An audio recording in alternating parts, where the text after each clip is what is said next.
culture eats strategy for breakfast. I think all these statistics would validate that. I think your own experiences validate that high performers, and you cannot execute without them, will make flawed systems better, good systems great, and disengaged employees will make the best system fail of member experience. You're listening to the Credit Union Leadership Podcast, a podcast that delivers value and offers up insight that'll help your credit union grow. ServiceStar has been consulting with credit unions for over 20 years, growing them in the areas of cultural development, leadership development, and management training. To learn more about what ServiceStar can do for you or your credit union, check them out at servicestarconsulting.com. Hi, everybody. I'm Mike Neill. I'm the senior consultant, founder of ServiceStar Consulting. Thank you for your patience. So, you know who a primetime player is, somebody that executes under pressure. And that is producer Ryan and this great ServiceStar team that I've got of Chris and Whitney with me. And then other than my entire system crashing at the exact same moment you're supposed to come on, this has gone perfectly. So we're still scrabbling behind the scenes, but we're gonna knock this out of the park for you. First of all, let me thank you for joining. You guys are very busy. I admire people who are willing to take time out of their day to invest in themselves and their credit unions and part of this great movement we're a part of. And I want to thank you for doing that. Your time is very limited, very valuable. We're going to execute on it well in the last 43 minutes that we have together. So let me just dive right in, and we'll, producer Ryan, you can take it away. Unless I have control of the slides. So allow you to give, for those of you that haven't met me, and I see a lot of friends on the screen, thank you.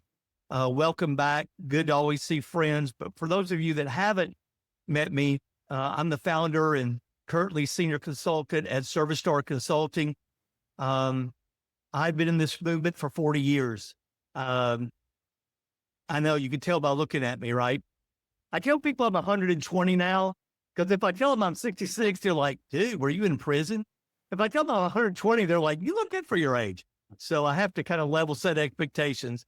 But I worked in many of the roles that you guys have been in. I've been a senior executive at a credit union. I've been a teller, a contact center manager. I have been over those people that did. And in 1998, I started ServiceStar Consulting, and so excited that I get to continue to be a part of it. They're gracious enough to continue to let me hang around. And I love being able to work with credit union leaders now and helping them be even more meaningful and relevant in this great movement of ours. So as we continue on, I really want to dive into this idea of culture with this. Your members will never love your credit until your employees love it first. As consumers, we've all experienced service where people don't care. In fact, 69% of employees in the United States, 69% of employees in the United States say, I do not care about my work. And it's evident in how they conduct their business. If your employees are not engaged in your credit union, no matter what you're trying to deliver from a member experience standpoint, those 69% of people are thinking, when do I get to go home? When is my break? When is my lunch? How much do I have to do to keep my job? In fact, 50% of people in the United States say, I do just enough to keep my job. If you don't create a great culture where talented people want to work, you're never going to deliver on member experience, no matter who you hire, no matter what design you have. Systems will not outperform people. Undeniable truth. Let's keep going. So let's take a look at some, okay, that's Mike Neill's opinion, right? Who's Mike Neill? Let's look at smart people, right? So 84% of leaders say culture is critical. And I do a lot of strategic planning. And as we continue on, though, what's the reality? The reality is We'll just keep going. 60% say it's more important than strategy. So 84% of leaders say culture is critical. 60% say it's more important than strategy. But I do a lot of strategic planning. And you know how much time people say, let's talk about culture? Almost none. But what are we planning on? Strategy. What are the KPIs? What are the executables? Over 50% admit it's not even on the C-suite agenda. So continue on. So the reality is this: culture is recognized. Everybody thinks it's important, but it's under prioritized. Kind of like me losing weight. I agree with my doctor. Yeah, he said you probably need to lose about 30 pounds. I know, but I really like food. And so guess what? I eat a lot of fried chicken and mashed potatoes and not nearly as much salad. So it's recognized, but it's not prioritized. All right, let's keep going. So it attracts top talent. Let me ask you guys this, and I want you to chat this in, and producer Ryan, give me a feel for what you're seeing on the chat. More than 75% of job seekers consider a company's culture before applying for a job with them. And 56% of respondents said culture is even more important to them than salary. This is what I want you to respond to. How many of you have left a job, left a company, or left a manager because you said, I'm not going to work in a culture like this. I'm not going to work for a leader like that. I'm not going to work with a company that has a mindset like that. So chat that in as we go. And producer Ryan, when it looks like you've got responses, kind of give me a sense. We know how many people are online here with us. I'd like to see how many people share in that and to relate to that. So let's continue to go on while we're doing that. Culture produces productivity. 76% of U.S. workers believe a positive work environment helps them be more productive and efficient. And even 74% think it improves their ability to serve their customers. And the biggest dumb moment ever. Because if they love it, if they respect it, if they find a place where they're meaningful, relevant, they will want others to be a part of it. Absent that, it's just another person to serve. Hey, Mike, I'm going to jump in here for a second. Just to recap some of the things in the chat. We got a lot of people saying me, yes. We even had somebody say, I turned down a job because of their culture. Yeah. So sometimes they don't even make it in the door. Exactly, Chris. High performers like you, highly engaged people, you're taking time out of your day to learn about culture. You're engaged. High performers, when we say, come work with us, you'll be valuable, and what we do is important, you believe that's a promise. And when you don't see their actions align with their words, that's a moral failing. Other people, what do they say? The 69% of disengaged say, dude, it's just a job. Calm down, Dustin. Seriously, you got a paycheck. Hey, you know what? We got food trucks on Friday, right? They bring a food truck and they even give you $5 to buy half of a taco. We get to wear jeans, during work. By the way, those things don't create culture, but highly engaged people, guess what? When we tell them who we are and what we're about, if we don't deliver on that, then ultimately they can't work there. It's a moral disconnect they can't live with. Let's continue on. Culture eats strategy for breakfast. I think all these statistics would validate that. I think your own experiences validate that high performers, and you cannot execute without them, will make flawed systems better, good systems great, and disengaged employees will make the best system fail of member experience. All right. So let's talk about where culture strategy lies. I'm not against strategy, right? So it's a little bit of a provocative title. culture, eat strategy for breakfast. Everything needs to intersect.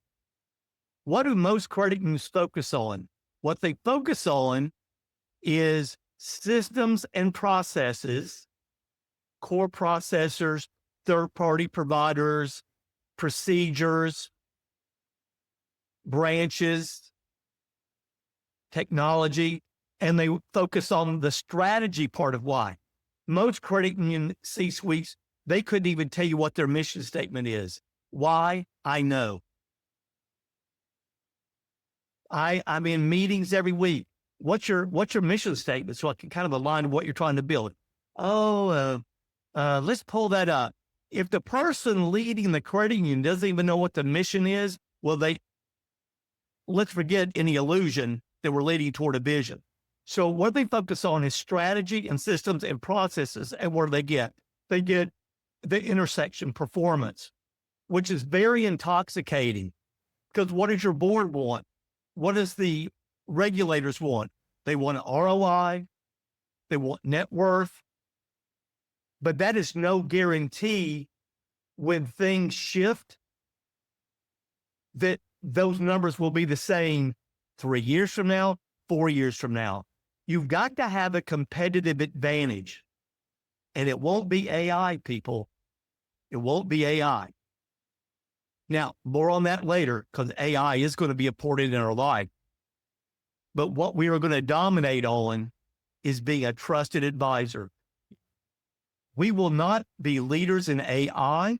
We will be followers. We will not be leaders in branch locations, numbers of people. Citibank has more branches than all credit unions in the United States combined. They have more employees than all credit unions in the United States combined. But here is our secret sauce. I was talking to an AI, the leading expert in the credit union industry in AI. He said credit unions that win will hire people who can think, who have wisdom, and can exercise judgment. Because they will be able to do the only three things AI cannot do. What did I just define? The capable employee going forward, which is also an engaged employee. Who's going to be competing for those? Everybody. You better have a culture. What's the intersection, though, of culture, vision, strategy, systems, and processes? Look at what it is. It's people that are engaged, high performing. Sound like a good game plan to me. How about you? All right, let's keep rolling. So culture's happening with or without you. You've got a culture that exists right now. Culture's always growing. I love it when I quote myself, by the way. I put my name out there just to make myself feel better. Look at that wisdom, everybody. Culture's always growing. It will grow on its own like a weed, or it'll be cultivated and become beautiful. Anybody ever had a put in a new yard? What takes care and cultivation? The grass. It's inorganic. You had to plant it. You had to water it. You had to grow it. You know what needs no watering, no cultivation, no attention? Weeds. They will grow with or without you. Every organization, every team has a culture. And the question is, did you create it or did it create itself? People go, oh, it just kind of came together. Try that with a chemistry set. You're going to blow up the left wing of your house. No. When you learn chemistry, you learn the right amount of this chemical, the right amount of that chemical produces something that's very valuable. But you just say, let's just see what happens. Oh, look, it all came together. No, it didn't. Culture is the result of mindful intentionality. You got two options. You're either going to get natural cultural drift by failing to pay attention to the culture you're trying to create, or you're going to get intentional culture creation. And if we're going to win, and what are we going to win on? We're going to win on being the members' trusted financial advisor. Not by having them chat something into a bot and it giving them a regurgitation of what they just asked. I love Grok. I use Grok. I love Grok because it just validates me all the time. Just validates me, everything about me. Been married 42 years. I love Miss Becky. She keeps me from doing so much stupid stuff. But I have a Tesla and I put it in self-drive, right? Full self-drive. And she goes, why is the car doing this? Yeah, so God help me if I drive, right? But Grok just tells me, you're doing a great job. Keep it up, Sparky. But did you know that 60% of people in the United States have less than $1,000 in their savings account?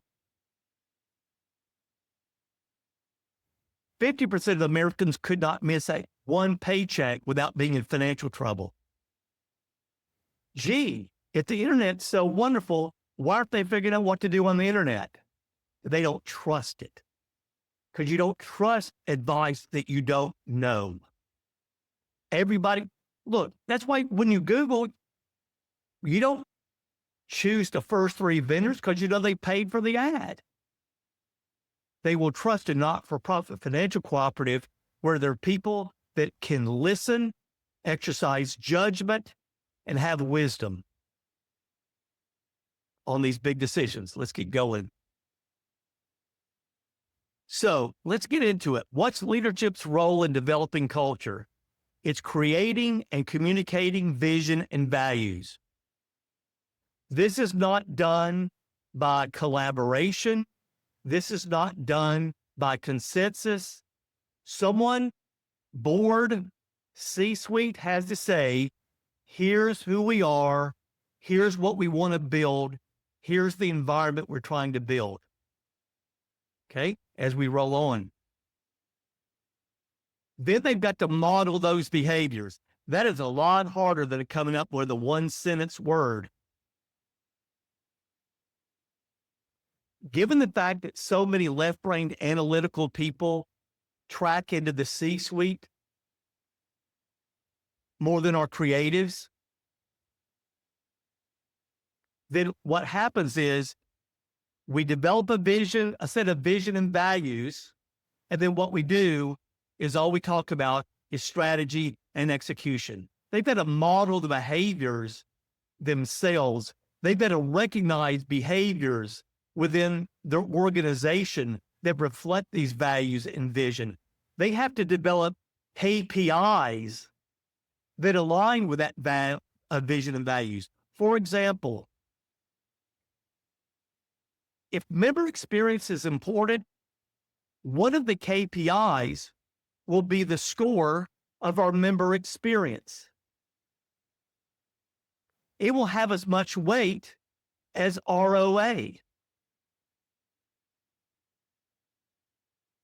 If member experience has no weight, it's just on the board report, and your experience should try to create your vision is to create joy and ignite impossible dreams. Well, that's not validated by your behaviors. And all of our strategic decision-making is in alignment with vision and values. One of my really good clients in Minnesota, what they do is when you submit a budget item, you have to submit the budget item and explain how it is going to help us execute on our mission, vision.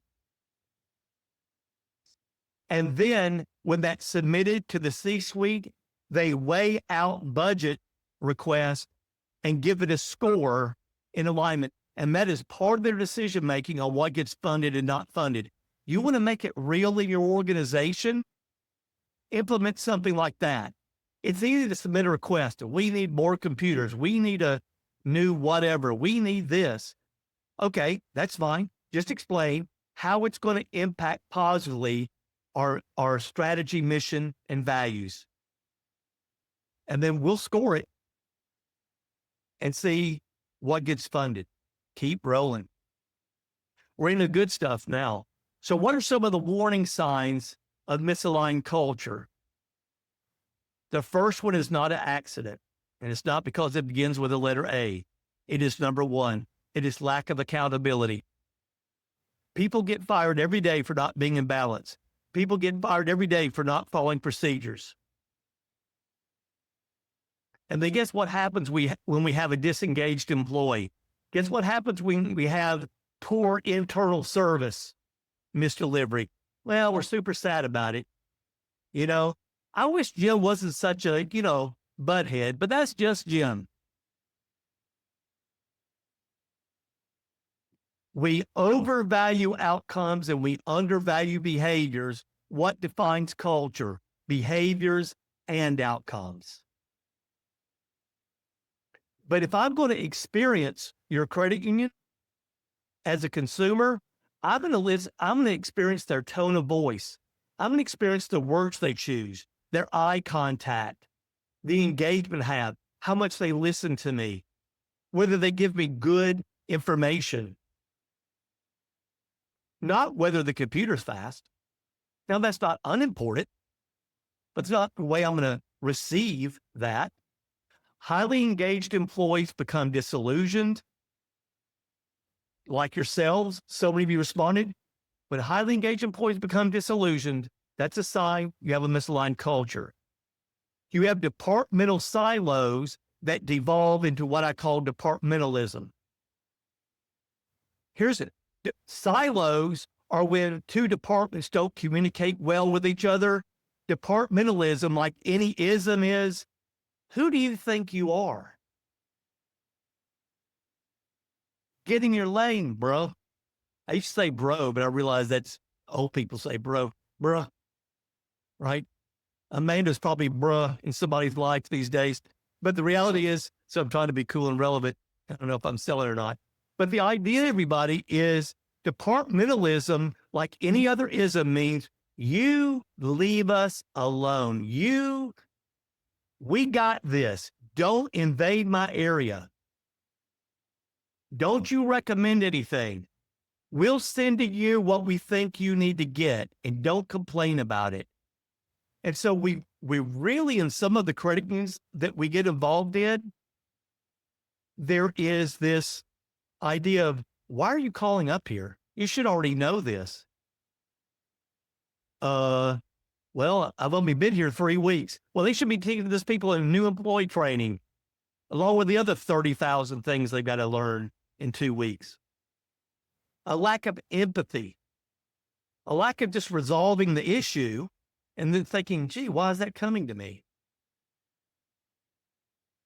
I love that, Fiona, right? Be every day. Service behaviors don't reflect vision, values, and strategy. They reflect personal preference. Hey, take it easy. Have a good one. Thanks for coming in. Appreciate it. You having a good day? All right, take it easy, bro. No, well, at one of the credit unions that I work with, listen, we very much intentionally say, thank you for being a member. One of the things we celebrate, but we're looking at the main member screen. Are they about to have a membership anniversary? Are they having a membership anniversary this month? Did they just pass one? Another thing we look at on the main screen is, how long have they been with us? We're looking for ways to honor people, because in the mission statement, it starts with creating joy. And we're finding ways, just using the main member screen, to celebrate people and understand you're a member, and we understand that being different than a customer.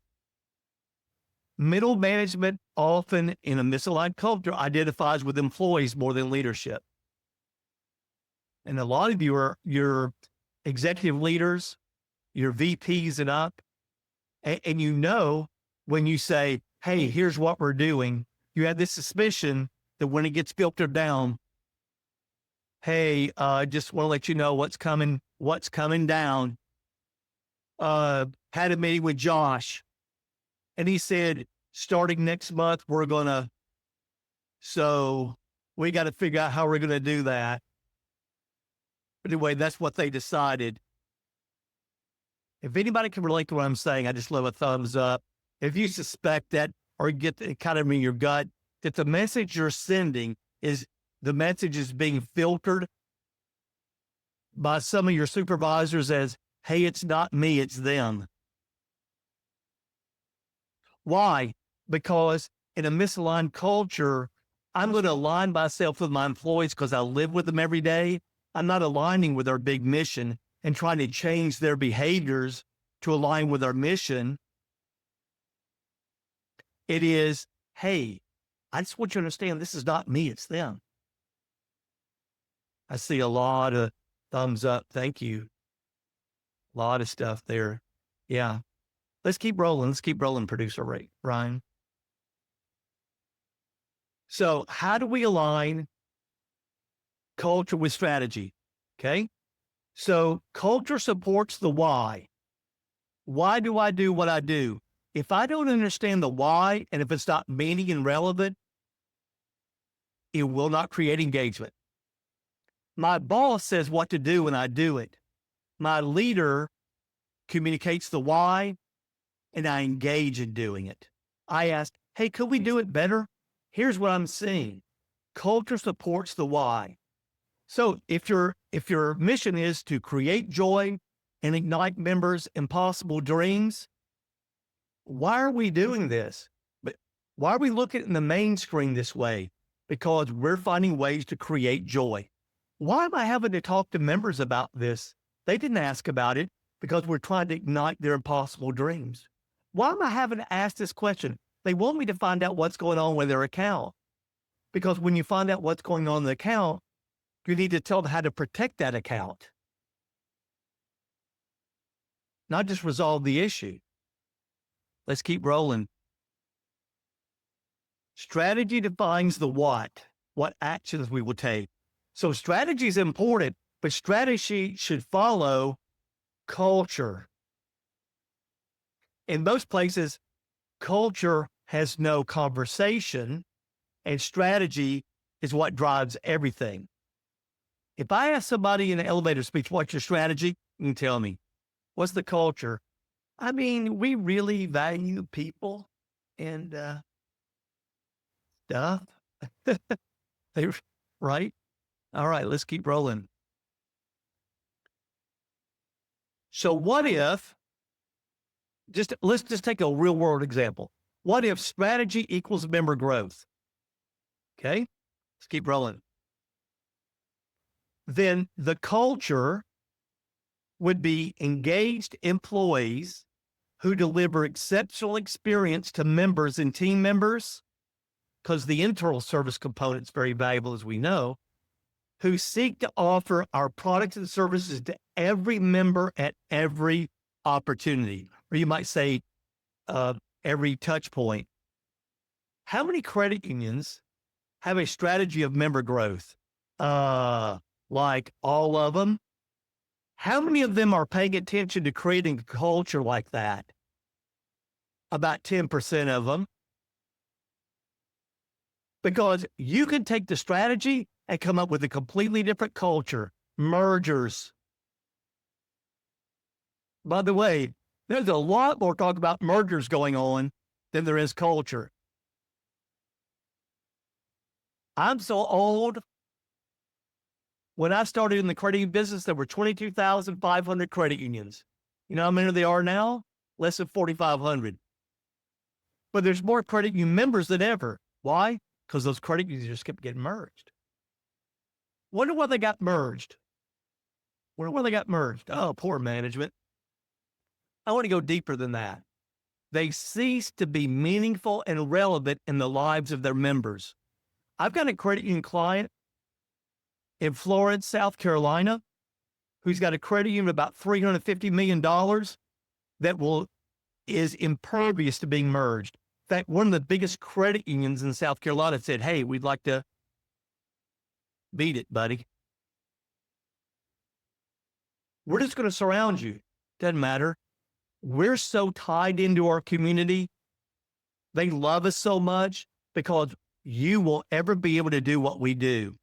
We listen, we're connected. They created a culture that makes them impervious to merging.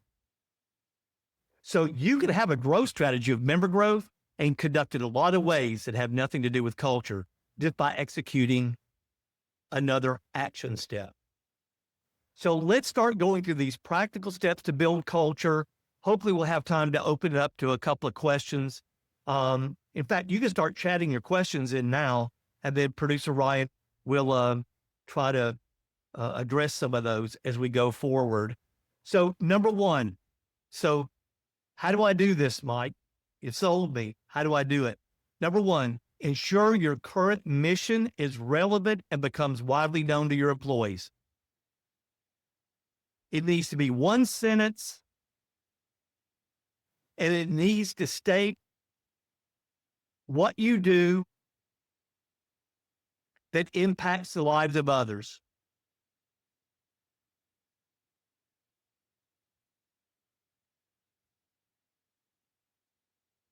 Here's a good one.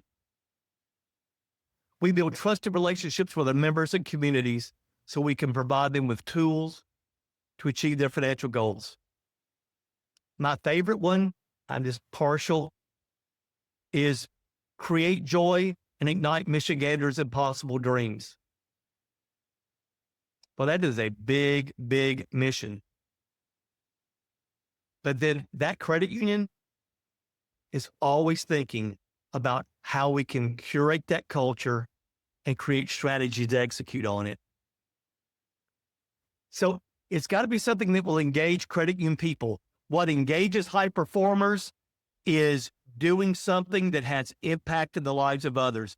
This is why people will go volunteer to do a Habitat for Humanity house on Saturday morning for no money and won't show up to work at your credit union on time Monday for the job they're being paid to do. Because they find one meaningful and relevant. Why? Because it's making other people's lives better. We've got to have a mission that shows them what we're doing to positively impact others' lives. All right? Number two. Good question, Amanda. How often do you recommend updating or changing the credit union's mission statement? Only when it's no longer relevant. Only when it's no longer relevant. And I think that would be something, in fact, every time I do a strategic planning session, here's our mission. Is it still relevant? Is this still what we're trying to do? Number one. And is this still valuable to our end users? Number two. So when the answer to number one and two is no, then you change. Great question. Number two, promote with culture in mind. If you want to build a great culture, hire people who show you through behavioral interviewing that they're engaged. Do not hire people based on previous experience. Do not hire people based on skill set. Do not hire people that you can upskill fast because they've got experience.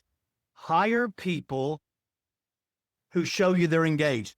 I'm going to give you a behavioral interviewing question that I would ask. Tell me about something difficult that you've had to accomplish in your life, and how did you manage to do that? Tell me about an obstacle you've had to overcome in your life. How did you manage to do that? Tell me about something that you do in your personal time to help others. Use behavioral interviewing questions, pre-employment testing if you use it. People ask me all the time, how do I hire engaged employees? Oh, how do I get engaged employees? The best plan is to hire people like you who've been engaged somewhere else. And that way you don't have to convince them to be engaged. You just have to funnel them right into your culture of engagement. Rather than take people and convince them, we can engage you because you're skilled. Some of the best employees that I ever had hired in my credit union, which was a very high-performing credit union, I hired the guy who's worked in the bowling alley spraying down people's shoes and going, well, I think I'm a 10 on one foot and 11 on another on a Friday night when half the people are drunk. I've hired people out of a Burger King drive-through because if you can be great at Burger King drive-through, you can be great anywhere. I've hired hairstylists. I've hired people that worked at grocery stores.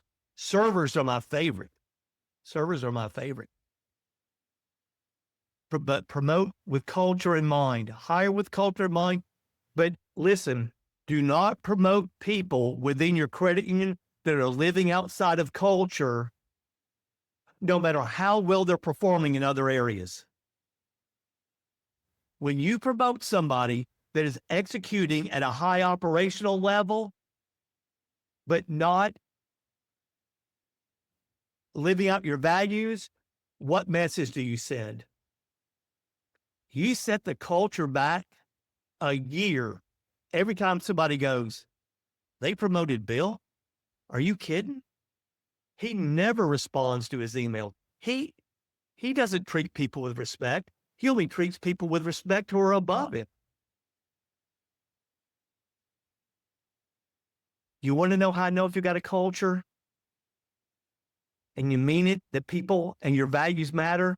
Show me who you promote, and I'll show you how much you actually believe in your culture. Because almost every credit union promotes people based on their operational proficiency and without any regard to how they live out their values with their behaviors. All right, let's keep rolling. Number 3, embed cultures into systems. Who do we recognize? Do we catch people? So let's say one of our values is extra effort. Do we catch people doing that right? Take ownership. Do we actually find ways to catch those people doing things right? Or only catch people doing things right if we catch anybody doing it right? That are meeting sales numbers, performance numbers. What are our performance goals? In other words, what are our KPIs? Is the weight on a branch's KPI balanced scorecard such that member experience matters? If I work in accounting, do my internal service survey scores actually impact the accounting manager's evaluation? Or is it just about whether they're accurate and timely? Who will we hold accountable?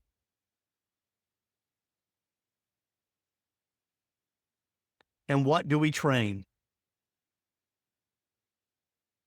If we're always doing operations and compliance training and very rarely doing service skill training back to cultural behaviors, what message does it send? It sends the message, maybe unintended. It sends the message that is in opposition to what you would send if you're trying to curate culture. Number 4. Here's a real world case study. A credit union leader says to me, you're going to work with who, Mike Neill? They will never follow through on what you're going to teach them. They'll never change. Why? They have too many employees that work like they're government employees. And they are such a high-performing credit union financially, they'll never change. They must have some extra money laying around. That credit union now is one of the most dynamic, outstanding credit unions that I've ever had the opportunity to work with. It's Atlanta Postal Credit Union. What changed? They said, we can't continue like this. We can't continue. The demands of our membership, we are having, because the post office is hiring a bunch of people, but we're getting all of our members in from family. who have different needs, different expectations, and we've got to change our culture. And that starts with the way we treat each other. And that starts with developing a better mission and better values and setting expectations for how you live those out and actually holding people accountable. In the beginning, leaders that are living outside of that. Then we have to develop KPIs that align with that. And they got serious about it. And I want to tell you, one of the great success stories, and it wasn't Mike Neill. It wasn't Mike Neill. I'm not superhuman. What we teach works over and over again, but it is dependent upon leaders executing every time we do it. So there's no place I've ever been to where I would say, this is a lost cause. If it matters, it'll be executed on. All right, let's keep rolling. So what are some key takeaways? Culture is not soft, it's strategic. I hate it when we say, oh, soft skills. I call those critical skills. Hard skills, soft skills. It demeans everything that relates to culture. Culture is not soft, it's strategic. Because you have a culture, and that culture is either full of engaged employees moving toward execution of a mission, or it has way too many disengaged employees who are executing at the level they need to maintain their job. Good luck with that. Next. Leadership creates culture intentionally or passively. I think you see where my vote lies. Next. Aligning culture with strategy, that's what unlocks long-term success. Because, listen, nobody's going to be Mike Scott better than Mike Scott. He's authentic. Nobody can imitate him better because he is authentic. When your credit union works from a level of authenticity in your unique market with your purpose-driven mission, you're impervious. You're impervious. All right, let's keep going. And you have the power to shape the culture you want.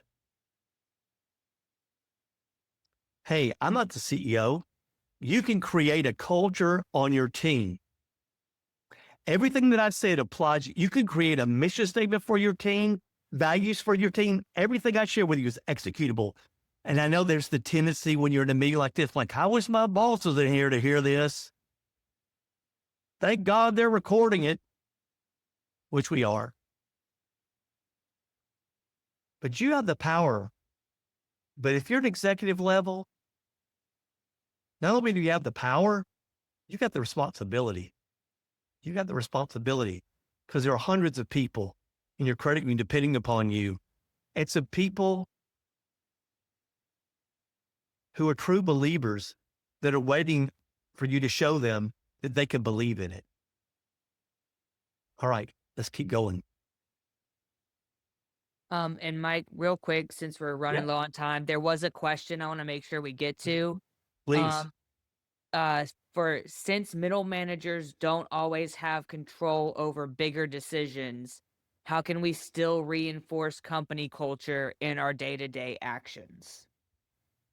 I would say, because I'm a control enthusiast, I like to call myself a control freak because it sounds so pejorative, but I'm a control enthusiast, probably like many of you. What I'm going to do is I'm going to curate a culture within my team, within my branch, in all the ways I just shared with you. And I promise you, that culture will not be out of alignment with the bigger culture. It'll be a better reflection of that bigger culture. Control the controllables.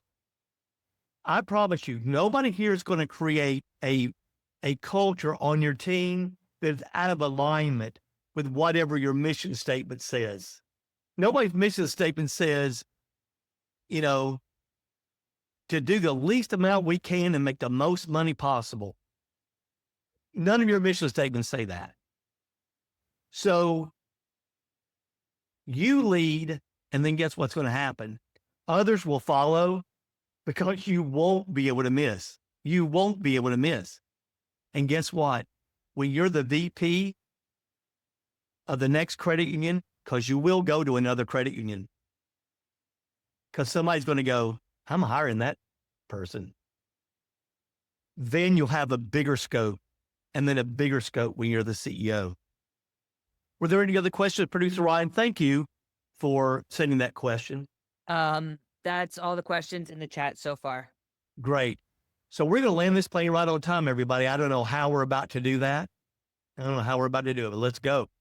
So thank you. As a thank you for you taking the time to be here. What we're doing is we're going to give you a significant discount to our Coaching for Performance course. I know several of you have been through it. I know Mike Scott's been through it. I know some others of you have been through it. But if you have a culture and you have a mission, it requires for you to align people's behaviors and improve their behaviors with culture. And that's what coaching does. So if you want to do this in your department, in your branch, learn how to coach well, we want to do that. So we offer this several times a year. It's live training online. And so you have the link here. You're going to have a QR code that's going to get you there. We're going to show you in a second. And here is the code to share, LEAD 20. And so we're going to give you a pretty good discount on that as a thank you for just investing your time with us today. And as we go into the next slide, we've done Q&A. So we'd love your feedback. Really love to hear, did we lay in this plane for you? Did we give you meaningful and relevant information? Did we help you? And let us know how we can continue to help you. So we'd love your feedback. So you can either use that link or that QR code. So we're going to keep the QR code up for a little bit. We really want to get your feedback. And then also, when you go give us feedback, it will then take you to the Coaching for Performance site. So if you wanted a quick access to go check out Coaching for Performance in a good way, you can use that QR code, give us the feedback. It'll launch you into the Coaching for Performance page, check it out, register, or at least just check it out, bypass it if you're not interested. Quick correction on that, Mike. Sorry. Okay. So for the crew on the call, I dropped the link to the Coaching for Performance page into the chat. So if you want to check that out, please do. Okay. You've also got the link here for the survey. And then when you submit the survey, Ryan, if you can go to the next slide, you're actually going to be landing on our page for our free session next month. There you go. All right. So next month, we have the inimitable Scott Albrecht doing winning strategies, leading without losing yourself. So a little bit about how, as leaders, we can continue to be authentic, not be worn out while feeding into people. So check that out. And we'd love to have you back next month in just a few short weeks with Scott Ayerly. And you'll love, those of you that haven't worked with Scott, you'll love working with him. So I'm going to let you go with about 8 seconds left to spare. Thank you from the bottom of my heart. Thank you for your patience as we got our technical problems resolved. Appreciate you always coming and being able to spend time with me. Thank you for allowing me to do it. And you guys have a great rest of your week. Thanks, Mike. Thanks, you, everybody. Mike. Awesome, Mike. Thank you. Thank you. It's my honor. Hey, we are on YouTube. We've got video podcasts. So click the link in the show notes, watch our YouTube video. We're working on how to get videos on Spotify and iTunes, Apple Music, things like that. But what we've learned is that people are 80% more likely to remember something if there's a visual associated with it. So watch our video podcast, comment, let us know how we can be better. Let us be part of your journey. Thank you so much. ServiceStar offers research-based credit union-specific training solutions that have worked for top-performing credit unions for the last 25 years. Using breakout groups, role playing, and case studies, our Coaching for Performance workshop series quickly transforms managers' skills from managing into skills that help coach and build more dynamic team members and leaders. You see, coaching is all about improving somebody to their highest level of performance, to their highest potential. Coaching is all about growth and development. And each session will provide managers the knowledge and the confidence to know what to do to be effective performance coaches. We look forward to seeing you at ServiceStar Consulting's upcoming Coaching for Performance workshops. You can check those out at servicestarconsulting.com/events.